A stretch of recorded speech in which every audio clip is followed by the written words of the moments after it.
Yes, here's the deal. Now, for the last few weeks, we've heard a lot about illegal immigration or asylum seekers, depending on what your politics are. This graph here has been central to the discussion. It shows that from April last year through to January this year, encounters on the southern border rose from 17 to 78,000 people per month. And then this month, they cracked 100,000. Look, obviously, this is not all Joe Biden's doing here, although the punditry might suggest otherwise. By the open border policies. Open border radicals. The Biden open borders amnesty agenda. That's an open border strategy. But here's what you're not hearing. Out of the 100,000 migrants taken at the border last month, 72,000 of them were instantly deported under Title 42. That's essentially a COVID protection rule. That's 72% rejected instantly.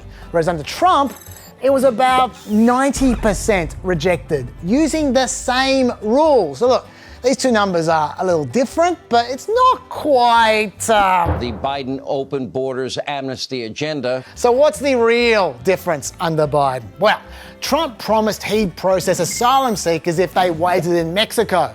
They're the remain in Mexico people, but he stopped doing so. Whereas Biden has processed 1,500 of them in about a month.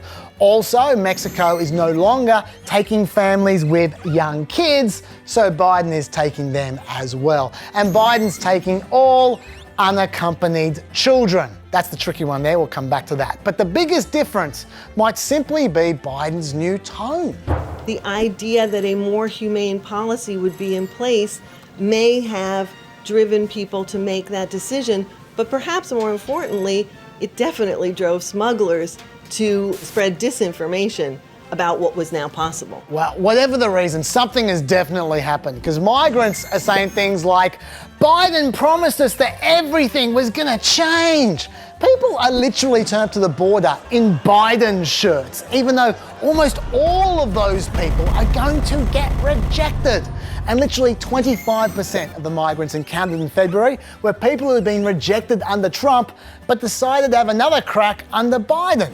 Now, the administration's trying to combat this open borders reputation with a no-nonsense, not at all confusing message like this. Así que yo creo que es muy importante subrayar el caso que la frontera no está cerrada y el viaje es muy peligroso y la gente realmente no debían llegar a los Estados Unidos en una manera irregular ahora.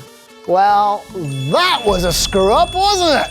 But regardless, Biden's got some problems. Firstly, where are you going to put the kids?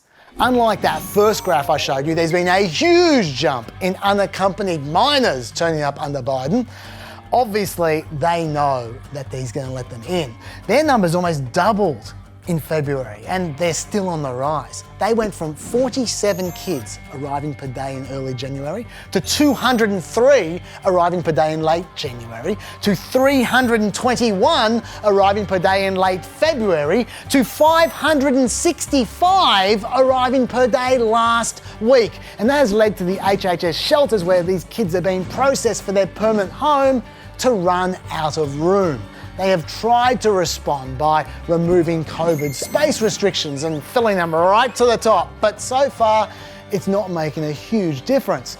So, when you've got a bottleneck here, the numbers of children in these temporary dodgy border protection facilities obviously start to build up.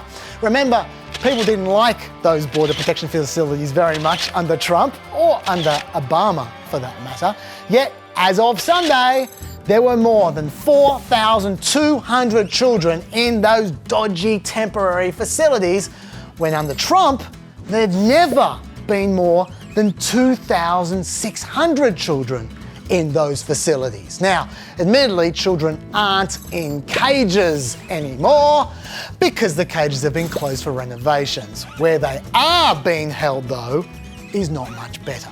Take the Donner Complex. That's currently holding more than 1,800 people, even though it's designed for 250 people. A lawyer who talked to the boys there said it was so overcrowded the kids had to take turns sleeping on the floor. One of the boys said he could only see the sun when he showered, And that's a shame because some kids only got to shower once in 7 days. And note, we got no photos at all of that facility because the Biden administration won't let anyone take them. When asked about these conditions, Jen Psaki didn't even try to deny it. Children being hungry, sleeping on the floor, not being allowed outside for days at a time. Why is that acceptable to go on even for one more day? Why is that something that's not being outlawed right now? How is the administration not stopping that today? Well, Yamisha, it's not acceptable. But I think the challenge here is that there are not that many options. And to be fair, that is true. They are short of options. Border Protection is legally obligated to transfer kids out of those facilities after 72 hours. But there's nowhere else for them to go. So about 3,000 of the 4,200 kids there have been longer there than 72 hours. In fact, on average, they're there for 117 hours. More than 100 of them have been there for longer than 10 days. So these so-called temporary shelters are becoming less temporary. And let's not forget also that kids arriving with grandparents, siblings, or other relatives are being separated from them until they've been vetted, and that can take weeks or even months. So there are separated families in those facilities as well. That's the kids. There's been concerns about adults as well. Namely that more than 420 of the detainees currently have COVID. But many get released into the community anyway because ICE doesn't have the authority to keep them detained once they've been processed. That's true.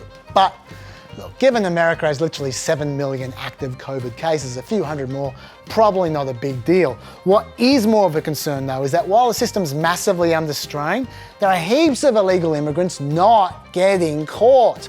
On just one day last month, one day, they saw 1,000 people getting away on their surveillance cameras. Small border towns are reporting 12 high-speed chases every week in each town. And nationwide drug seizures increased 50% from January to February, including an increase of 48% in heroin seizures.